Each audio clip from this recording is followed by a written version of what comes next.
Welcome, guys. Appreciate you tuning in today. We're going to dive into today's topic, and that's going to be on God doesn't want you to do it just for the money.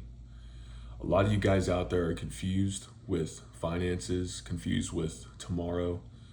There's a lot of things that we need to keep in mind as men that I believe if we can get these things in line, we will have much more useful, much more fulfilling lives. The reason I say that is because I've been there, guys. I've been there chasing the money. I got a lot of money in my mid-20s, and the fact is I didn't know what to do with it. My mind wasn't ready for it. My heart wasn't ready for it. I was chasing the wrong thing. I thought that the money was going to make me a man. I thought that the more I had, the better things would be.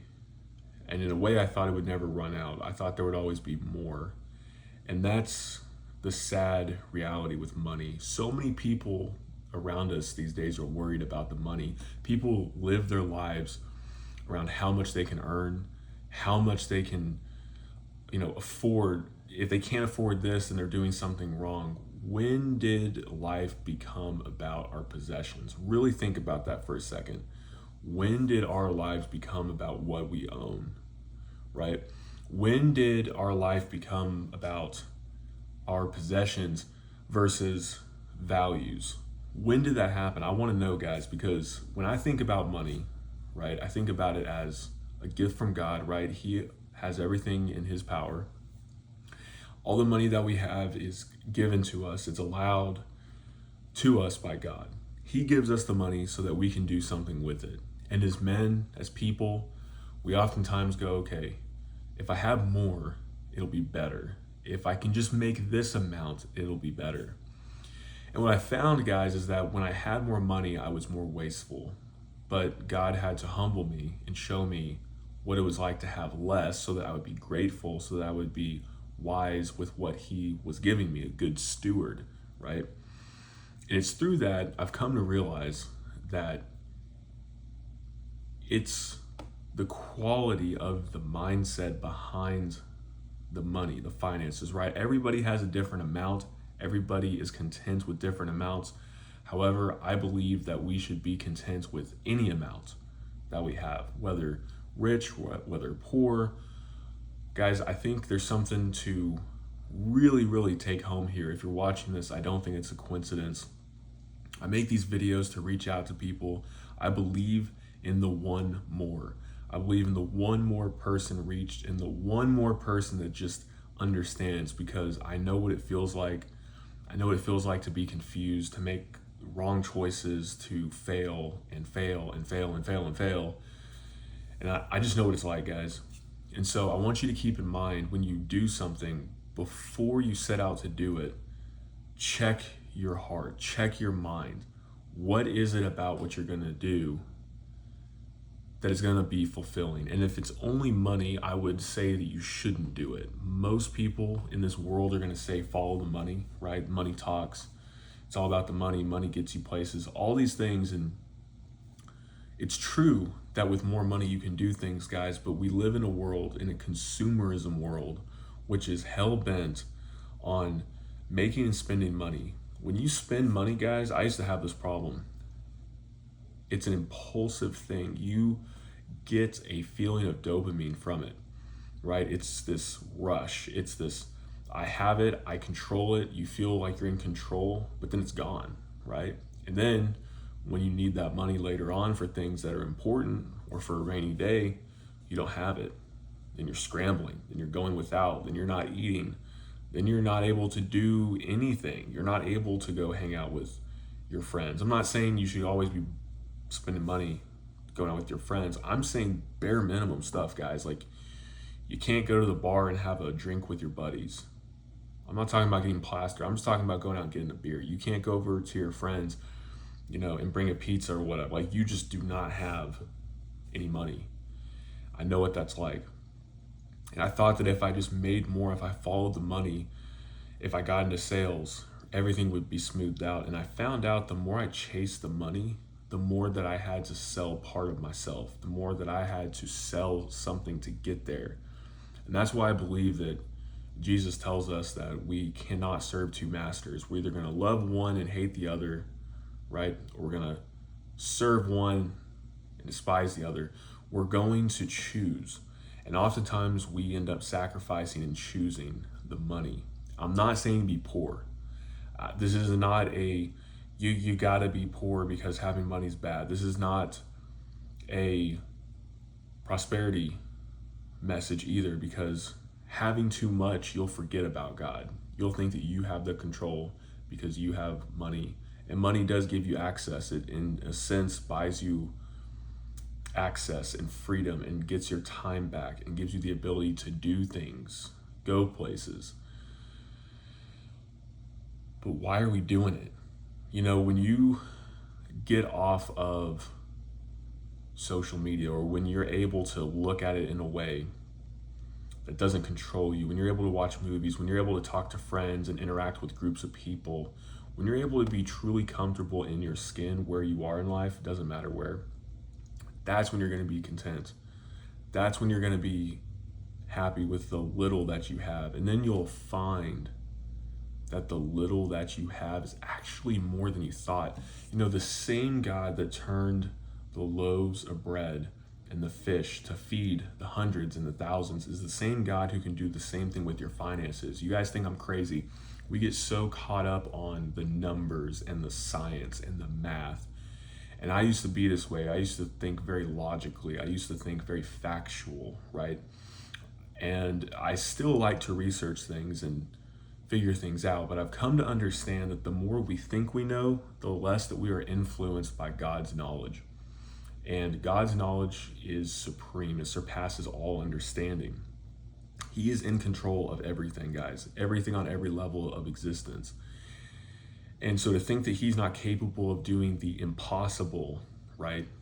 Which is really just us as humans saying this is scientifically or mathematically or whatever impossible, is foolish, right? And I've been guilty of this multiple times, where I'm like, no, this can't happen, or like, no, there's no way, you know, and God makes it happen.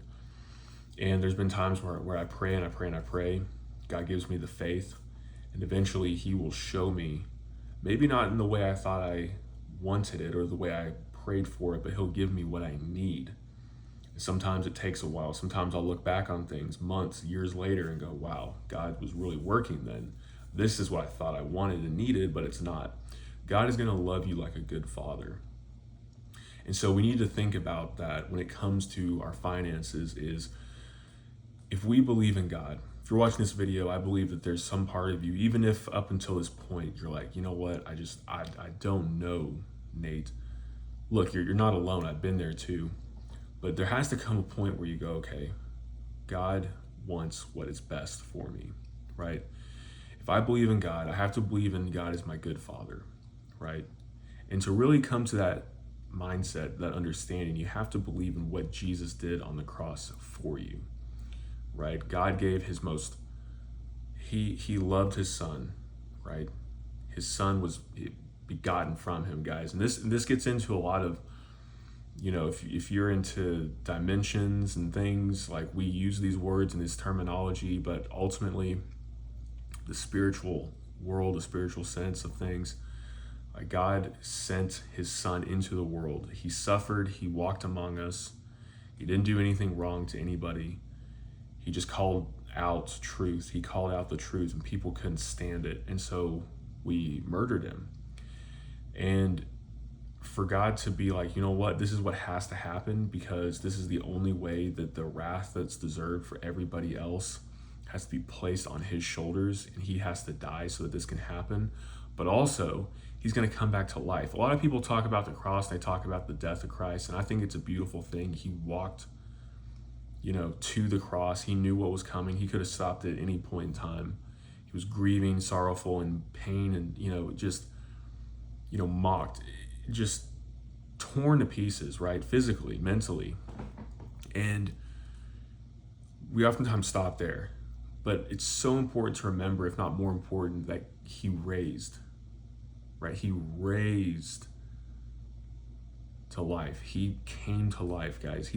Death was Death didn't win. And that's what we're so afraid of these days, is death. Everything, all of our fear comes back to death. If you really think about it, if you really self-analyze and you really become honest with yourself, you will start to see that all of the fear you have comes back to death, because there's this sense of imminent wrath or imminent punishment, guys. And I don't think that's a coincidence. Even if you're a believer, it says that if you keep on sinning, deliberately sinning, that you have a fear of a fiery punishment. You have the fear. And if you're a believer struggling with sin, especially sin that you keep committing, guys, I want to give you hope that you have the ability through God's death, Jesus' death.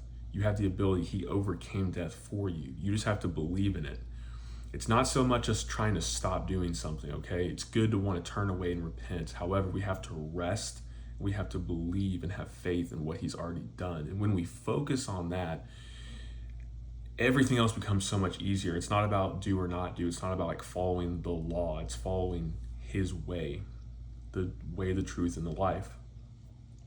So I urge you guys today, if you're worried about money, if you're worried about, I gotta make more, don't. You find what you enjoy. I believe that we should be living in this world like this is God's kingdom. And he's given us all of these choices, all of these amazing choices we can choose from, right? You know, people are gonna say, oh, the world's evil, the world's this or that. Yes, there's sin in the world. Yes, this world has evil, but this is still God's world. He is still in control. And we should be thinking with a kingdom mindset. And so think of it like, okay, your good Father in heaven wants the best for you. If you find yourself in an occupation or a job you just cannot stand, it's stealing your soul, guys. If you are financially able to, and I would recommend praying, seeking wisdom, seeking wise counsel, I would say leave that job. There's a time and a place you have to put your nose to the grindstone. You have to plow the field. You have to do what you got to do to make the money. I understand that. However, if you're in a financial position, right, and you can make a wise decision, right? Like oftentimes we think we need to have everything set up. People are extremely risk averse. But if God is calling you out of something, right? If there's like, you know, if you're just not, if it's not sitting right with your heart, if you find yourself selling yourself, right?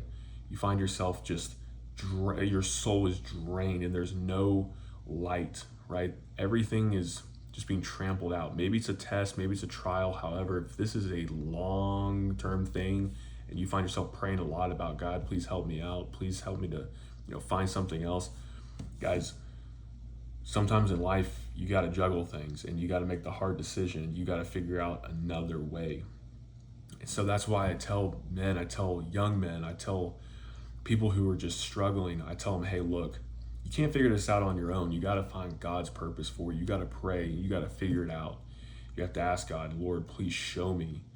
And then he will show you exactly what you're meant for. And you'll start to do things. Once you have the God mindset, the kingdom mindset, and you walk in his way, you will start to be automatically aligned with his purpose, and the road will be smoother.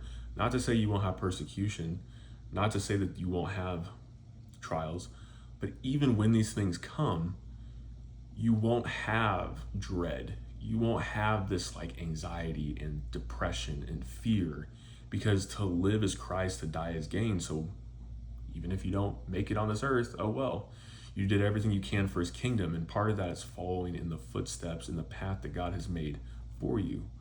And so find what it is you like to do, guys, and you'll find that, even if you're only making, just throwing out a number here, right? Everyone's like, you got to make 6 figures these days.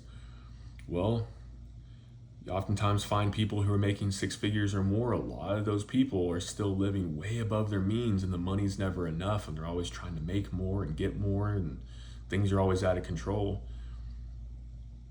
But if you're making $50,000 a year and you're wise with your money and you're wise with what God's given you, and you're grateful and you're set where you need to be, and you don't live above your means, you don't live a prideful, lavish lifestyle, life you can't afford, right? You're not in debt. You can have the ability to grow, to sow seeds. You can have the ability to gift and to help others out, right? it's not about the amount, it's about the heart behind the amount. So, guys, just some food for thought today. If you're struggling, if you're wondering, if you're just confused, guys, take it to God. I'm telling you, He will show you the way. He showed me when I was negative, when I was in the red, and I didn't know if I was going to eat. I didn't know if I could put gas in my car. I didn't know if I was going to be one thing away from homelessness, guys. I didn't know, but God came through. God delivered me. So put your faith in Him. He will bring you through. So thank you guys so much. Let me know what you think below in the comments. Love hearing from you. And Lord willing, I will see y'all in the next one.